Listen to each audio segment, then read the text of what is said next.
What is risk weighted asset, এই বিষয়গুলো যারা অ্যাডভান্সে কাজ করে তাদের জন্য মানে বিশেষ করে বেশি ভালো জানার কথা এগুলা, যে রিস্ক ওয়েটেড অ্যাসেট কি। রিস্ক ওয়েটেড অ্যাসেট কি, এটা মূলত একটা সিস্টেম বা একটা প্রক্রিয়া বা একটা পদ্ধতি বলতে পারেন। রিস্ক ওয়েটেড অ্যাসেট এটি হচ্ছে যে এরকম যে কোনো একটি ব্যাংকের সম্পদের ঝুঁকির বিরুদ্ধে, অর্থাৎ সম্পদ হচ্ছে হতে পারে মানে সমস্যা বা প্রবলেম হতে পারে কোনো সম্পদের, এই জন্য আমাদের কত টাকা মূলধন রাখা দরকার এটা পরিমাপ করা হয়। মনে করি ধরুন যে আমরা অ্যাডভান্স কোনো, সেটা হতে পারে যে কোনো সম্পদ হতে পারে, সেটা যে আপনি অ্যাডভান্স বা লোন দিয়েছেন সেটা হতে পারে, বা আপনি কোনো একটা টেকনোলজিক্যাল কোনো অ্যাসেট কিনেছেন সেটা হতে পারে, যে কোনো ধরনের সম্পদ হতে পারে। তো ওই সম্পদের বিপরীতে ধরুন আমাদের ওই রকম সম্পদ বন্টন করা আছে 100 কোটি টাকা, 100 কোটি টাকা। তো 100 কোটির মধ্যে আমাদের দেখা যাচ্ছে যে আমরা মনে করছি যে বছর এই মেশিনটা 4-5 বার নষ্ট হইলো, তো আমাদের বা আমরা লোন দিয়েছি হয়তো 50 কোটি, তো 50 কোটির মধ্যে দেখা যাচ্ছে যে 10 কোটি হচ্ছে একটু এদিক ওদিক হচ্ছে, তার মানে খারাপ হওয়ার সম্ভাবনা আছে। এই যে একটা আমরা মানে অনুমান করছি, এই যেটা আমরা সম্পদের যে হচ্ছে মানে ঝুঁকি আসতেছে, একটা ঝুঁকি করছি, আমরা অনুভব করছি। তো এই ঝুঁকির ভিত্তিতে এই 10 কোটি টাকা যদি ব্যাড হয়ে যায়, তাহলে 10 কোটির ঝুঁকির বিপরীতে কত টাকা মূলধন আমরা রাখবো, কত টাকা মূলধন রাখতে হবে, এর যে পরিমাপ পদ্ধতি, এর নাম হচ্ছে রিস্ক ওয়েটেড অ্যাসেট। তো এটা সেটা বলা আছে, রিস্ক ওয়েটেড অ্যাসেট RWA হলো একটি পদ্ধতি যা ব্যাংক এবং আর্থিক প্রতিষ্ঠানগুলি তাদের সম্পদের ঝুঁকির উপর ভিত্তি করে তাদের ধরে সম্পদের ঝুঁকির উপর ভিত্তি করে তাদের ধরে রাখতে হবে এমন মূলধনের পরিমাণ, মানে কত পরিমাণ মূলধন ধরে রাখতে হবে, এই এই এই পদ্ধতিটার নামই হচ্ছে রিস্ক ওয়েটেড অ্যাসেট। অর্থাৎ যতটুকু সম্পদের ঝুঁকি আছে, এই সম্পদের ঝুঁকির বিপরীতে কত পরিমাণ মূলধন আমাদের ধরে রাখতে হবে, এর পদ্ধতি প্রক্রিয়ার নামই হচ্ছে রিস্ক ওয়েটেড অ্যাসেট। সংক্ষেপে RWA হলো একটি ব্যাংক তার সম্পদের সাথে যে ঝুঁকি নেয় তার একটি পরিমাপ এবং সম্ভাব্য লোকসান কভার করার জন্য ব্যাংকের যে পরিমাণ মূলধন রাখা প্রয়োজন তা নির্ধারণ করতে ব্যবহৃত হয়। একটি ব্যাংকের যে পরিমাণ মূলধন ধরে রাখতে হবে তা তার সম্পদের সাথে সম্পর্কিত ঝুঁকির স্তর দ্বারা নির্ধারিত হয়। উদাহরণস্বরূপ এখন বলা হচ্ছে একটি বৃহৎ পরিমাণে কোন ঝুঁকি সম্পন্ন সম্পদ, একটি বৃহৎ পরিমাণে কোন ঝুঁকি সম্পন্ন সম্পদ, যেমন সরকারি বন্ড। সরকারি বন্ডে যদি কোনো আমরা ইনভেস্ট করে থাকি, সরকারি বন্ডে যদি ইনভেস্ট করে থাকি, তাহলে সেটা হচ্ছে কম ঝুঁকি সম্পন্ন। কম ঝুঁকি সম্পন্ন এর জন্য আমাদের এটা বলা আছে যে সরকারি বন্ড একটি ব্যাংকের একটি বৃহৎ পরিমাণে উচ্চ ঝুঁকি সম্পন্ন সম্পদ, যেমন সাবপ্রাইম মর্টগেজ। এই সাবপ্রাইম মর্টগেজ সরকারি বন্ড কিন্তু আমাদের কোন ঝুঁকি সম্পন্ন, আর কোনো মর্টগেজ কোনো এই যে সাবপ্রাইম মর্টগেজ হচ্ছে আমাদের উচ্চ ঝুঁকি সম্পন্ন।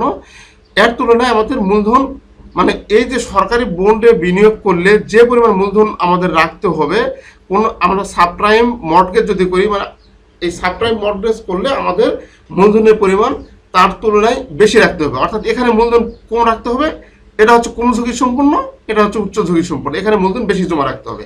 এর যে প্রক্রিয়া পদ্ধতিটা, এই প্রক্রিয়া পদ্ধতির নাম হচ্ছে রিস্ক ওয়েটেড অ্যাসেট।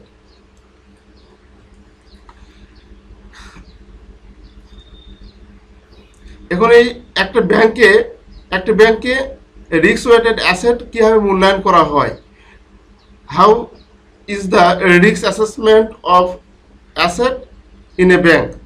একটি সম্পদের বা একটি ব্যাংকে সম্পদের অ্যাসেসমেন্ট কীভাবে করা হয়। তাহলে একটি ব্যাংকের সম্পদের অ্যাসেসমেন্ট কীভাবে করি, ক্রেডিট অ্যানালাইসিস, বাজার ঝুঁকি, অপারেশনাল রিস্ক অ্যানালাইসিস, তারল্য ঝুঁকি বিশ্লেষণ, ঘনত্ব ঝুঁকি বিশ্লেষণ। তো এখানে ক্রেডিট অ্যানালাইসিস হচ্ছে ব্যাংকগুলি ঋণ গ্রহীতাদের ঋণ যোগ্যতা এবং তাদের ঋণ পরিশোধের ক্ষমতা বিশ্লেষণ করে তারা খেলাপি হওয়ার সম্ভাবনা নির্ধারণ করতে ক্রেডিট স্কোর, আয় এবং ঋণ থেকে আয়ের অনুপাতের মতো বিষয়গুলি বিবেচনা করে। আমরা সম্পদের যে ঝুঁকি মূল্যায়ন করবো, সম্পদের যে ঝুঁকি মূল্যায়ন করবো, মানে সম্পদ কীরকম ক্ষতিগ্রস্ত অবস্থায় আছে, এটা আমরা যদি ক্রেডিট অ্যানালাইসিস করি, তাহলে ক্রেডিট অ্যানালাইসিস করলে ওই সম্পদের কী পরিমাণ ঝুঁকির মধ্যে আছে সেটা আমরা বের করতে পারবো। বাজারের ঝুঁকি, আমরা বাজার ঝুঁকি বিশ্লেষণ, যদি আমরা বাজারের ঝুঁকি বিশ্লেষণ করি, বাজারের ঝুঁকি বিশ্লেষণ করার মাধ্যমে আমরা একটি অ্যাসেট মানে কী পরিমাণ ঝুঁকির মধ্যে আছে এটা আমরা জানতে পারবো। বাজার ঝুঁকি বিশ্লেষণটা কি, যে ধরুন আমরা বিনিয়োগ করেছি অটো রাইস মিলে, আমরা অটো রাইস মিলে বিনিয়োগ করেছি 20 কোটি টাকা। তো 20 কোটি টাকা কোনো কারণে, যদিও এরকম হয় না, কিন্তু কোনো কারণে দেখা যাচ্ছে যে চালের দাম কমে গেছে বা ধানের দাম কমে গেছে, যেটা দামে ছিল বা কিনছিল সেটা দামে কমে গেছে।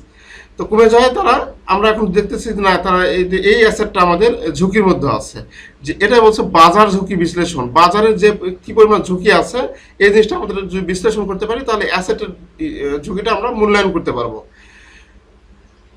তারপরে আছে অপারেশনাল রিস্ক অ্যানালাইসিস। ব্যাংকগুলির জালিয়াতি, ত্রুটি এবং সিস্টেম ব্যর্থতার ঝুঁকি সহ সম্পদ পরিচালনার ক্ষেত্রে ব্যবহৃত অভ্যন্তরীণ প্রক্রিয়া এবং সিস্টেমগুলির সাথে সম্পর্কিত সম্ভাব্য ঝুঁকিগুলো মূল্যায়ন করে। এখানে অপারেশনাল ঝুঁকি, আপনারা জানেন যে অপারেশনাল ঝুঁকি কী কী ধরনের হতে পারে। যে একটা গ্রাহক যখন লোন নেয় বা একটা গ্রাহককে যখন আমরা লোন দেই, তখন বিভিন্ন ধরনের ডকুমেন্টারি যে কাগজপত্র আছে, আমাদের এভিডেন্স আছে, সেই এভিডেন্সগুলো আমরা গ্রহণ করে থাকি। তো তার মধ্যে এবং আমরা যে অপারেশনাল কাজগুলো করে থাকি ওই অ্যাসেটটা প্রদানকালে, তখন আমরা আমাদের যে রিস্কগুলো থেকে থাকে সেই রিস্কগুলো হচ্ছে অপারেশনাল রিস্ক। সেই অপারেশনাল রিস্ক যদি অ্যানালাইসিস করি, তাহলে ওই সম্পদ কীরকম ঝুঁকিতে আছে আমরা সেটা অ্যানালাইসিস করতে পারবো। আমরা যদি ভুয়া এনআইডি, এখন যদি আর হয় না, কারণ এটা প্রত্যেকটা ব্যাংকে স্মার্টভাবে চলে আসে। ভুয়া এনআইডি দিয়ে আমরা পুরো দিয়েছি, লোন দিয়েছি, বা জায়গা জমি কিছু না কাগজপত্র মিশাই আরেকটা জমির দলিল নিয়ে আসে করে আমাদের দিয়ে দিয়েছে, আমরা সেটা লোন দিয়েছি। এই ধরনের এগুলো হচ্ছে অপারেশনাল রিস্ক অ্যানালাইসিস। এইগুলো যদি আমরা অ্যানালাইসিস করি, তাহলে সম্পদ কী পরিমাণ ঝুঁকিতে আছে এটা আমরা বুঝতে পারবো। তারল্য ঝুঁকি, ব্যাংকগুলি তাদের স্বল্পমেয়াদী বাধ্যবাধকতা, যেমন গ্রাহক উত্তোলন, এখানে গ্রাহকদের উত্তোলন বা ঋণ পরিশোধ ক্ষমতা সম্পর্কিত সম্ভাব্য ঝুঁকি মূল্যায়ন করে। তার তারল্য ঝুঁকি হচ্ছে, তারল্য বলতে এখানে আমরা নগদ টাকাকে বুঝাবো, তারল্য বলতে আমরা নগদ টাকাকে বোঝাবো। তাহলে এখানে বলছে ব্যাংকগুলি তাদের স্বল্পমেয়াদী বাধ্যবাধকতা, যেমন গ্রাহক উত্তোলন বা ঋণ পরিশোধের ক্ষমতা, মানে গ্রাহকের টাকা উত্তোলন করবে বা আমরা ঋণ পরিশোধ করব, ক্ষমতা সম্পর্কিত সম্ভাব্য ঝুঁকিগুলো মূল্যায়ন করে। গুরুত্ব বিশ্লেষণ,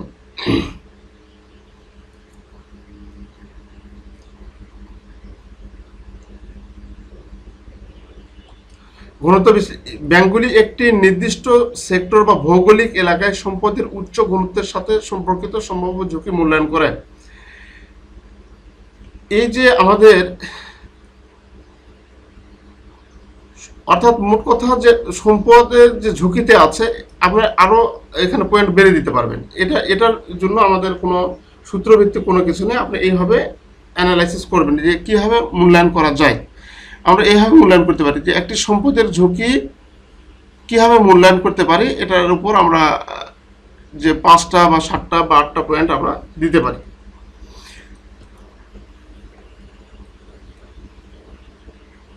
এই অধ্যায়টা অনেক বড় একটা অধ্যায়।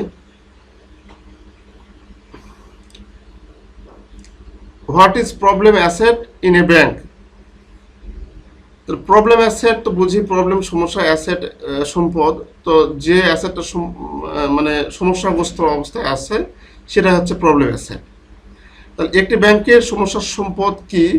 সমস্যার সম্পদ যা নন পারফর্মিং অ্যাসেট, এনপিএ বা খারাপ ঋণ হলো সেই ঋণ বা অগ্রিম যা একটি ব্যাংকের জন্য আয় তৈরি করে না, কারণ ঋণ গ্রহীতা অর্থ প্রদান করা বন্ধ করে দিয়েছে বা ঋণের অতিরিক্ত বা খেলাপি হয়ে গেছে।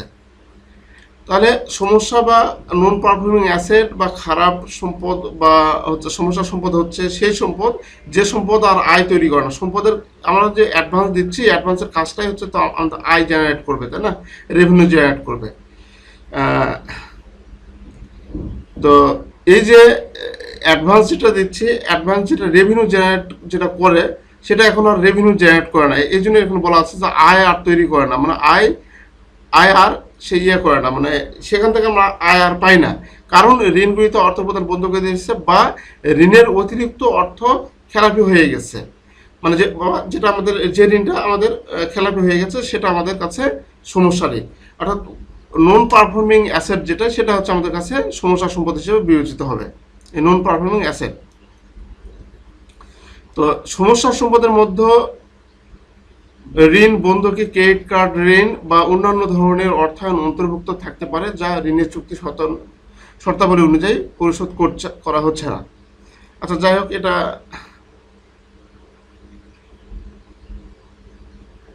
তারপরে তো এখানে অনেক কিছু লেখা আছে যে যখন একটি ব্যাংকের উচ্চ স্তরের সমস্যা সম্পদ থাকে তখন এটি ব্যাংকের আর্থিক কর্মক্ষমতা বা স্থিতিশীলতার উপর নেতিবাচক প্রভাব ফেলে দেয়, এখানে লেখা আছে। কিন্তু আমাদের মূল কথা যে সমস্যার প্রবলেম অ্যাসেটটা কি, প্রবলেম অ্যাসেট কি, এটা আমাদের জানার বিষয় যে একটি ব্যাংকের প্রবলেম অ্যাসেট বলতে কি বুঝি, যে যেগুলো হচ্ছে নন পারফর্মিং অ্যাসেট বা যেগুলো যে অ্যাসেটগুলো সমস্যায় আছে, যেগুলো পারফর্ম করছে না, যেগুলো রেভিনিউ জেনারেট করে না, সেগুলোই হচ্ছে আমাদের কাছে নন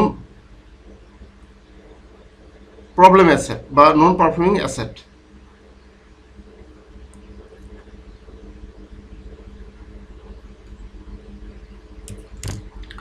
আচ্ছা, আপনাদের সাউন্ড রেকর্ড হচ্ছে কি, মানে ক্লাস কি রেকর্ড হচ্ছে?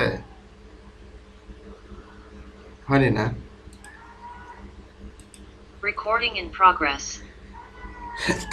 আচ্ছা, এখন তারপরে বলা আছে 10 নম্বরে, what are the step in the problem asset management বা monitoring process in the bank, মানে প্রবলেম অ্যাসেটের যে মনিটরিং করব, প্রবলেম অ্যাসেট যে পরিচালনা করব বা মনিটরিং করব, সেই বা ব্যবস্থাপনা করব, সেটার ধাপগুলো কী কী, একটি ব্যাংকে সমস্যা সম্পদ ব্যবস্থাপনা বা মনিটরিং প্রক্রিয়ার ধাপসমূহ কী কী।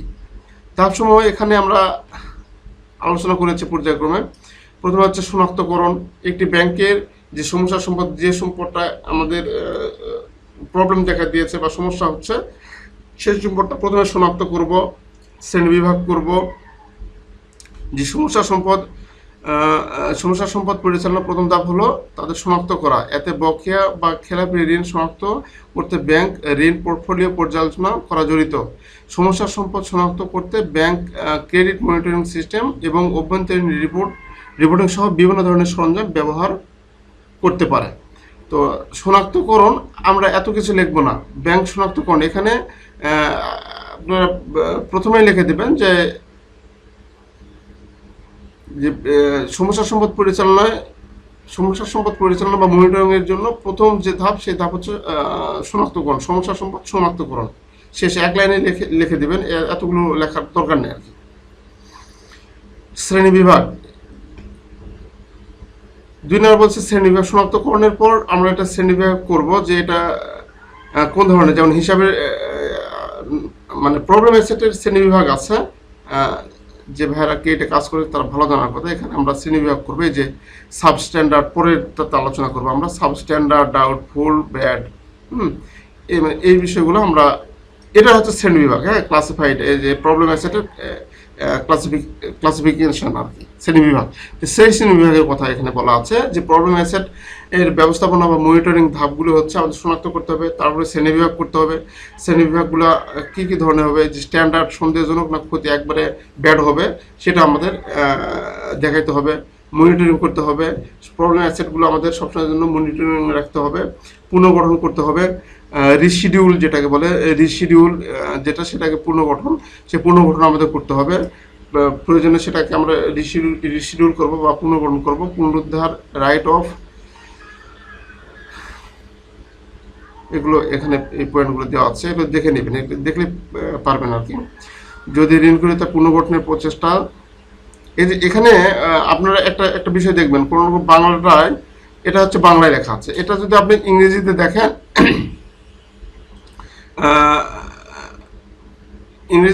তাহলে একটু সুবিধা হবে। রিস্ট্রাকচারিং বা রিশিডিউল বা যেটা বলেন না কেন, এইভাবে লেখা আছে, তখন এটা দেখলে আপনি জিনিসটা কিন্তু বিষয়টা বুঝতে পারবেন, ক্লিয়ার হবে।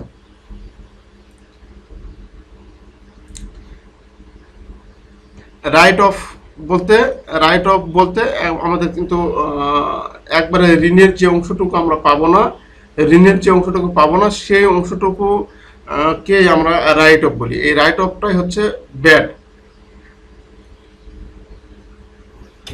রাইট অফ হচ্ছে এটা হচ্ছে আমাদের এটা এক্সপেন্স হিসেবে কাজ করে, যে যে অংশটুকু পাবো না, যে অংশটুকু পাবো না, ধরুন আমরা ঋণ থেকে 10 টাকা ঋণ দিয়েছি, 1 টাকা পাবো না, তাহলে এই 1 টাকার নাম হচ্ছে আমাদের কাছে এই 1 টাকা 10 টাকা থেকে বাদ দিয়ে 9 টাকা দেখাবো। এই 1 টাকার নাম হচ্ছে, যেটা আমরা বাদ দেবো সেটার নাম হচ্ছে কি রাইট অফ।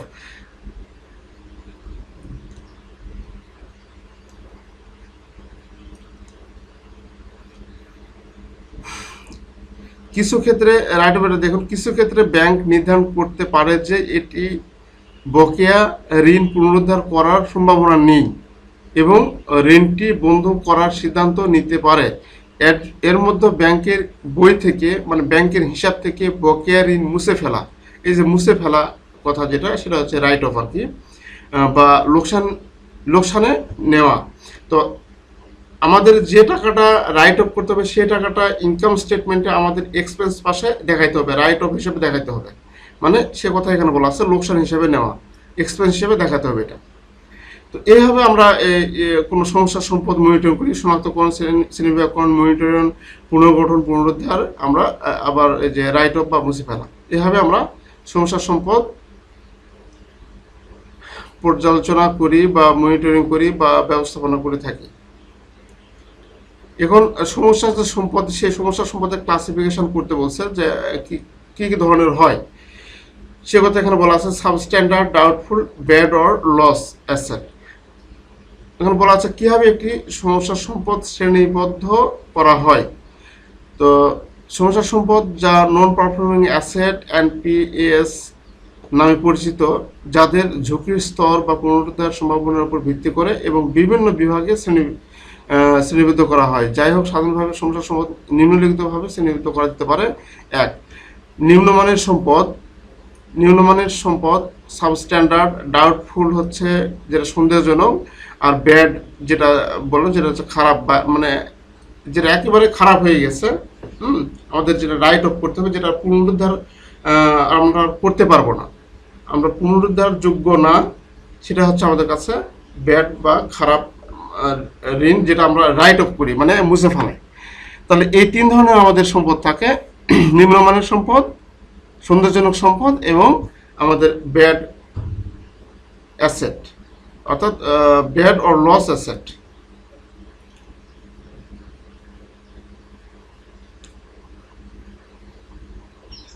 আসসালামু আলাইকুম ভাই। জি, এখানে তো আমরা তো বলে আসলাম শ্রেণীবিভাগ 4 ধরনের, ইউসি, এসএস, জিএফ, বিএফ। এখানে কি ইউসিটা আসবে না?